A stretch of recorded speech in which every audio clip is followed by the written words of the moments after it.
क्या आपने कभी सोचा है कि एक इंसान दुनिया को बदल सकता है? वेल, आज हम इसी चीज पे बात करने वाले हैं। वीडियो को एंड तक देखना क्योंकि मैं चाहता हूँ कि आप लोग बोलोगे हाँ, एक इंसान दुनिया को बदल सकता है। 1970 को साउथ अफ्रीका में पैदा हुआ है। बचपन से ही ये एक दिन में 10 आवर्स की पढ़ाई करता था। इसका इंटरेस्ट टेक्नोलॉजी और बिजनेस में था। 12 साल की उम्र में इसने एक कंप्यूटर गेम प्रोग्राम की जिसका नाम इसने ब्लास्टर रखा। फिर इसी गेम को इसने $500 में बेच दिया। इसने बहुत सारी चीजें डेवलप की और उनको बेच दिया। This is how he built his empire. कामयाबी का आग इसके अंदर पहले से ही दौड़ रहा था। 16 साल की उम्र में इसने साउथ अफ्रीका को छोड़कर कनाडा चला गया। वहां पर कुछ टाइम गुजारने के बाद इसने वो भी छोड़ा, फिर अमेरिका चला गया जहां पर इसके एंसेस्टर्स रहते थे। America is a place of opportunities, a place where dreams come true, a place where he always wanted to go. University of Pennsylvania से बैचलर्स की डिग्री हासिल करके इसने स्टैनफोर्ड यूनिवर्सिटी ज्वाइन की। इसको बचपन से ही इलेक्ट्रिक कार्स में इंटरेस्ट था। ये वो वक्त था जब इंटरनेट इस दुनिया में इंट्रोड्यूस हुआ। इसने सोचा कि अब मैं इंटरनेट पर ही खुद को बिल्ड करूंगा। सो इसने 2 दिन में ही स्टैनफोर्ड यूनिवर्सिटी को छोड़ दिया और चला गया सिलिकॉन वैली, जहां इसके सारे सपने पूरे हो गए। सिलिकॉन वैली में इसके साथ इसका भाई रहा। दोनों ने साथ में काम किया और Zip2 कंपनी बनाई। डे बाय डे इसकी जिंदगी में बहुत सारे चैलेंजेस आ गए। इन 2 भाइयों के पास इतना पैसा नहीं था कि वो एक घर को किराए में ले सके। जिस ऑफिस में ये लोग काम करते थे उसी ऑफिस में ये रात को सोते थे। इलॉन ने बहुत ज्यादा टाइम स्पेंड किया कंपनी की वेबसाइट बनाने के लिए। हफ्ते में 7 दिन कंटिन्यूअसली काम करता था। 4 साल बाद कॉम्पैक्ट कंपनी ने Zip2 को $307 मिलियन में खरीदा। यहाँ से ही इसकी स्टोरी स्टार्ट हो गई। इसने पैसे को इन्वेस्ट किया। इसके बाद इसने पेपाल बनाया जिसकी वजह से लोग इंटरनेट थ्रू पैसे ट्रांसफर करने लगे। इसने फाइनेंशियल सेक्टर को फॉरएवर के लिए चेंज किया। इसके बाद पेपाल को eBay ने $1.5 बिलियन में खरीदा। देन इसने world's most competitive market automotive industry Tesla में एंट्री की। इसने इलेक्ट्रिक कार्स बनाई। हर कोई काम परफेक्टली चल रहा था। इसके बाद टेस्ला मॉडल एस की टेस्टिंग जब की गई, ये दुनिया की सेफेस्ट कार मानी गई और आज टेस्ला लार्जेस्ट ऑटोमोटिव कंपनी है। बहुत सारी ऑटोमोटिव कंपनीज को टेस्ला ने पीछे छोड़ दिया। ये ऐसा बंदा है जो आज भी फैक्ट्री में काम करता है और कभी कभी वहां पर ही सोता है। इसका नेक्स्ट मिशन था एक ऐसी गाड़ी बनाना जो हमें हमारे डेस्टिनेशन तक ले सके ताकि हमें कुछ नहीं करना पड़े। ये ऐसी कार है जो इको फ्रेंडली है, एनवायरनमेंट पर इसका कोई भी असर नहीं पड़ता है।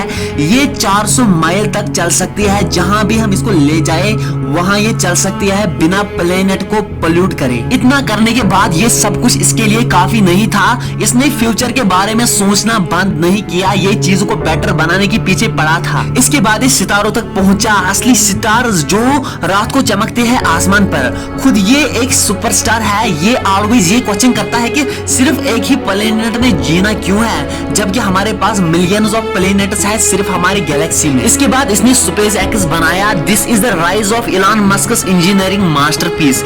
ये इसका बिजनेस नहीं है, ये कोई हॉबी नहीं है, but it is a passion. Elon Musk space x का चीफ इंजीनियर एंड सीईओ है। ये सब कुछ रॉकेट साइंस का कमाल है। ये एक ऐसा इंसान है जिसने कभी लाइफ में हार नहीं मानी। ऑल्दो इसकी लाइफ में ऐसे इवेंट्स आए जहां पर इसके लिए गिव अप ही बेटर ऑप्शन था। इसके पहले 3 रॉकेट लॉन्च फेल हो गए थे। अब इसके पास कुछ ही पैसा बचा था। बहुत सारे लोगों ने इस पर हंसा, बहुत सारों ने इस पर शक किया। रशियंस ने कहा ये बंदा पागल है, जब इसको रॉकेट लॉन्च करना नहीं आता है फिर इसने ये क्यों किया। बट इलॉन मस्क ने इनको इग्नोर किया, अपने पैशन डिटरमिनेशन को नहीं छोड़ा। बहुत सारे लोग इसके अगेंस्ट थे बट इसके लिए ये काम इम्पोर्टेंट था। अपने डार्क टाइम में भी इसने हार नहीं मानी। फाइनली स्पेस एक्स का 4th लॉन्च ऑर्बिट तक पहुंच गया।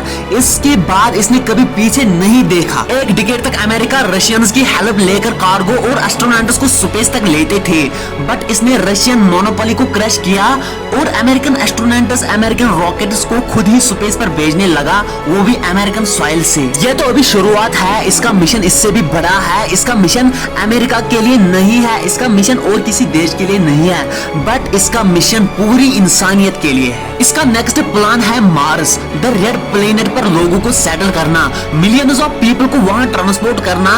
ह्यूमन हिस्ट्री का सबसे बड़ा एडवेंचर। इलॉन स्टारशिप्स को बना रहा है आज तक का सबसे बड़ा रॉकेट। इसके सपने बहुत बड़े होते हैं और उन सपनों को ये जल्दी एग्जीक्यूट करता है। ये इम्पॉसिबल को भी पॉसिबल बनाता है। ये यहाँ पर ही रुका नहीं, इसको डिफिकल्ट प्रॉब्लम्स के साथ लड़ने में बहुत मजा आता है। ऐसी प्रॉब्लम जिनके साथ कोई टच करना भी पसंद नहीं करता है। क्या अगर हम हैंडीकैप्ड लोगों के न्यूरल डिसऑर्डर को ट्रेट करें, सिंपली मशीन को माइंड के साथ कनेक्ट करना है। इसके लिए इलॉन मस्क ने बनाया न्यूरोलिंक। क्या अगर हमारे पास हाई स्पीड इंटरनेट कनेक्शन हो, वो भी दुनिया के किसी भी कोने में, चाहे वो रेगिस्तान हो, समुद्र हो या कोई जंगल हो, इसके लिए इलॉन मस्क ने बनाया स्टारलिंक। क्या अगर हम ट्रैफिक जाम से टोटली दूर हो जाए, मींस हम सड़कों के नीचे टनल्स बनाएंगे जहां से गाड़ी चल सके, इसके लिए द बोरिंग कंपनी बनाई इलॉन मस्क ने। क्या अगर हमारे पास हाई स्पीड ट्रांसपोर्टेशन सिस्टम हो जहां पर हम 700 माइल्स पर आवर ट्रैवल कर सके, इसके लिए इलॉन मस्क ने हाइपरलूप बनाया। क्या अगर आप मशीनों के साथ जुड़ना चाहते हो और एआई रेवोल्यूशन का पार्ट बनना चाहते हो, मींस एआई के डर से फिर हम दूर नहीं हो जाएंगे, एआई आउट ऑफ कंट्रोल नहीं हो सकता है, इसके लिए इलॉन मस्क ने बनाया OpenAI. Elon Musk Tesla Bot बना रहा है। ये एक ह्यूमनॉइड रोबोट है जो हमारे लिए डेंजरस काम कर सकता है, हमारी जिंदगी को मुश्किलातों से दूर निकाल सकता है, हमारी जिंदगी मोर मीनिंगफुल बन सकती है। सो क्या एक पर्सन दुनिया को चेंज कर सकता है? Answer is yes. Elon Musk ये कर रहा है और मिलियंस ऑफ पीपल इससे इंस्पायर हो जाते हैं। क्या आप इलॉन मस्क की तरह बनना चाहते हो? इफ यस तो मुझे कमेंट सेक्शन में बोलना। वीडियो पसंद आया तो चैनल को सब्सक्राइब करो और जानो ऐसे ही बिलियनियर्स की लाइफ हिस्ट्री। मिलते हैं अगले ऐसे ही धमाकेदार वीडियो में। Till then take care, good bye.